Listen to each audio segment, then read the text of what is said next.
You have offended this podcast, and you have offended the entire movie-making community. Watch this for me. I'll be right back. Now, where were we? And welcome back to You Have Offended This Podcast. We watch martial arts movies. My name is Mike McCarran. With me, as always, is a man who would fight through 30 floors of gangsters if there was only a snack table at the top, Chad Lindsay. What's up, man? Yeah, if that had Reese peanut butter cups at the top, I would. Machetes and all. Fuck yeah. Oh, yeah. Oh, my God. I love this movie. Movie's the shit. It's so good. It's ridiculous. It's like you snort a fucking fistful of cocaine and you just enter the movie. That's all you do. Yeah, exactly. Exactly. It's goddamn ridiculous. It never stops. It very much reminds me of, God, I don't know. I guess it's kind of like John Wick 3, the Parabellum one, where it's just fucking go. Yeah, I mean, this movie came out in 2011, and I think it kind of influenced a lot of movies that came out after it. So it's like you said, it's just like a bunch of lines of cocaine. It's just like, let's put some rails down, boys, and let's do this. It's crazy. It's insane. It's so good. Yeah, it's great. Most people who watched this really dug it. The normal people did not dig it. Again, I was looking through some award shows and some reviews and stuff like that. Like, this won a ton of things. It had 8 award wins. It had 13 nominations. It won the Audience Award at South by Southwest in 2012. It premiered at the Toronto Film Festival in 2011. It won the People's Choice Award there. Like, it had a ton of accolades coming for it. Guess who didn't like it? Roger Ebert, goddamn Ebert did not like it. Yeah. That piece of shit haunts us fucking again. Guy comes over. I didn't even want to talk about him, but then I read his review and I was like, dude, for real? Listen to this. Quote, "There's obviously an audience for the film, probably a large one.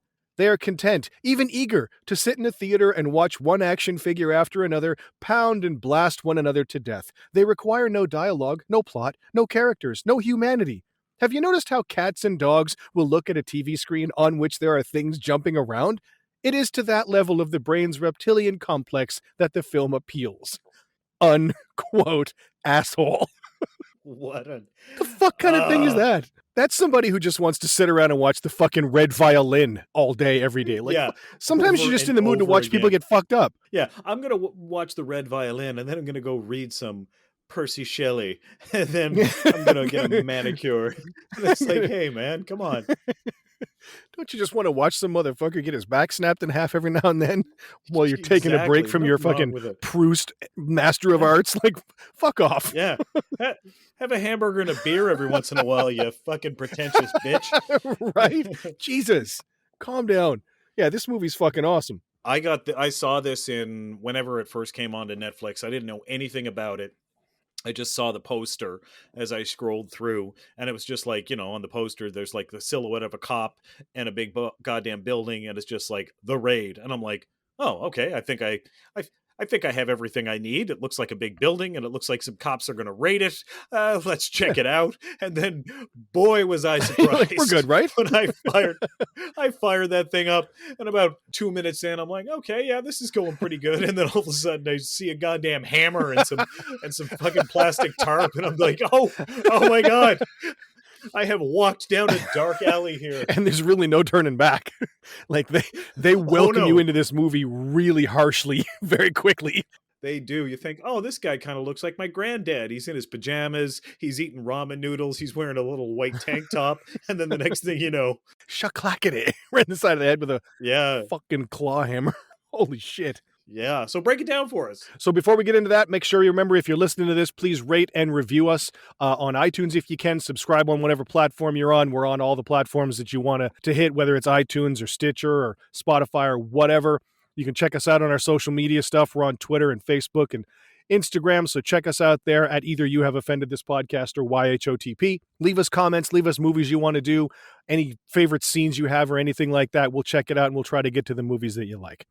So right off the bat, we have The Raid, as it was retitled The Raid Redemption, because they couldn't get the rights to The Raid, apparently. It was already taken, so they added Redemption. So it's the Raid Redemption, had a budget of $1.1 million. Box office was $9.3 million. So it was an unequivocal success. Welsh director Gareth Evans broke this down and made it the shit. Incredible. The Piranha stunt team guys' work here is ridiculously good. So I broke this down into 5 different parts. The first being fairly quick. We have the opening. We have the introduction of Rama, the main character. They have the trip to the building, and then the entry and making their way up to the 6th floor where they get discovered. So the whole opening part here where Rama is sort of praying and working out and getting his shit on is kind of cool, where he says goodbye to his wife and stuff. You see she's pregnant, so he's obviously got a lot to live for, which will come up big later in this movie. Yeah. And we get this little cryptic thing when he sees his dad there, when he just says, "I'll bring him back." And at that point, you don't know what the fuck he's talking about, but we get to that a little bit later. And then he goes out and we get the van ride with all the cops going out in the back of this van, and they're getting their little pep talk from Jaka. He's the team leader and sort of telling them what's going to happen and what's going to go down when they get to the building. And as they're riding to the building and they're getting their little Jaka pep talk, we get the aforementioned cut to inside the building, where we have the 3 main bad guys, Tama, Mad Dog, and Andy. And we see 5 guys on their knees on a plastic mat. Yeah, if you ever find yourself tied up with your mouth taped and you're on a plastic mat inside someone's office, it is not going to go well for you. No. It was crazy. No, that's pretty much the universal sign for this is your spot. You're not going anywhere else after this. This is the rest of your day. Because holy fuck, he shoots those 4 dudes, and it's pretty goddamn graphic. And then he goes to shoot the last guy, and click, and you can see sort of this palpable relief on this guy's face. And then he puts the gun on that dude's shoulder and goes,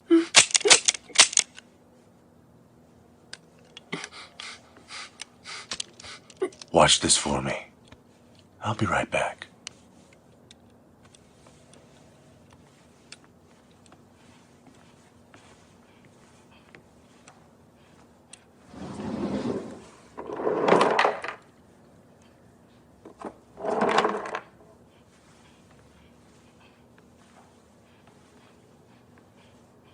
Now where were we? Oh, and then I goes know, back to man. the He was desk, and creepy. you're like, fuck. And then when he pulls it out and the goddamn hammer's there, and you see the bullets, and you're like, he could just put the bullet in the gun and finish him that way. But nope. He picks up the hammer and back he goes. Yeah. Now, where were we? Haka paka. And he smashes the dude in the Yeah. head. They make a really good cut there. Yeah, the whip pan. They do a whip Yeah. pan right there, and it looks good. And I love Jaka's little pep talk in the thing. And because I've seen this movie so many times, like when he's like, I don't want to see any empty seats on this truck when we're done. and I'm like, and I laugh because I'm like, you could take the survivors home like on a fucking bike, like at the end of this movie. I right? wrote that No line empty down too. seat. I don't want to see any empty seats on this truck when we're done. I was like, okay, Yeah. okay. You Okay. could, the survivors on this could go home on a fucking skateboard, okay? Like, Yeah, exactly. Jesus, On a Schwinn. goddamn. Yeah, with Rama pedaling and his brother on the handlebars, and that's basically Fuck it. all of that. Yeah, they lose everybody. So they go in, they go to the building, and you get that cool pan up, like you said, sort of the cover shot where Jaka's looking up and you see the pan up of the building, and kind of a cool little breach of the building where they get in, they pick the lock, they get inside, they get to the sort of long breezeway kind of thing where that one dude's sitting there watching television, and you hear Jaka be like, take him out. And they get it reminded me a lot of Leon. Remember in Leon where Yeah, really. he puts the knife under the fat gangster's throat when he's on the phone, and his hand just kind of comes out of the blackness, just under his neck, and that's exactly kind of what happens here with the garrote around the dude's neck.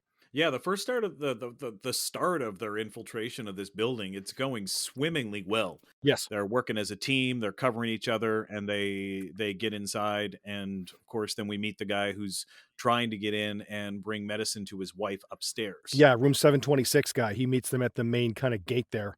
And Dagu's kind of a dick to him. Like, he's shoving him up against the wall, telling him to go fuck himself and like, I'll kill you or whatever. And then Rama comes up and basically tells Dagu to chill and kind of helps the guy. And they use him to break through the main gate and kind of get in. And run up the main floors there all the way up to floor 6. Yeah, and it shows a little bit of Rama's character too, right? Like Yes. it shows that Rama's, kind of a good guy, and he's empathetic and whatnot. So it's a short scene, but it's a good scene, kind of building up his character. Very much. And they get into that, I believe it's room 104, where they take out that one guy and zip cuff him. He goes to jump out the window and they throw him backwards onto the table there and he flips over. So they zip cuff that dude. There's a couple little confrontations where they grab some people and duct tape that dude's mouth. And like you said, smooth, pretty good. Everything's going according to plan. They get all the way up to floor 6 and they see they're all kind of stacked in the hallway and they hear something and they see the little kid at the end of the hall walk and they've all got their guns up and the kid sees them and freezes and you get Jaka just saying like, okay. Don't move.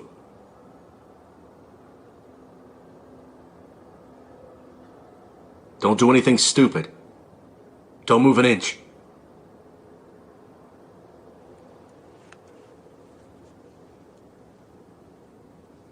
Good.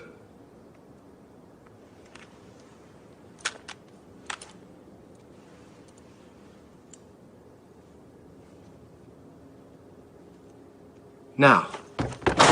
Wait!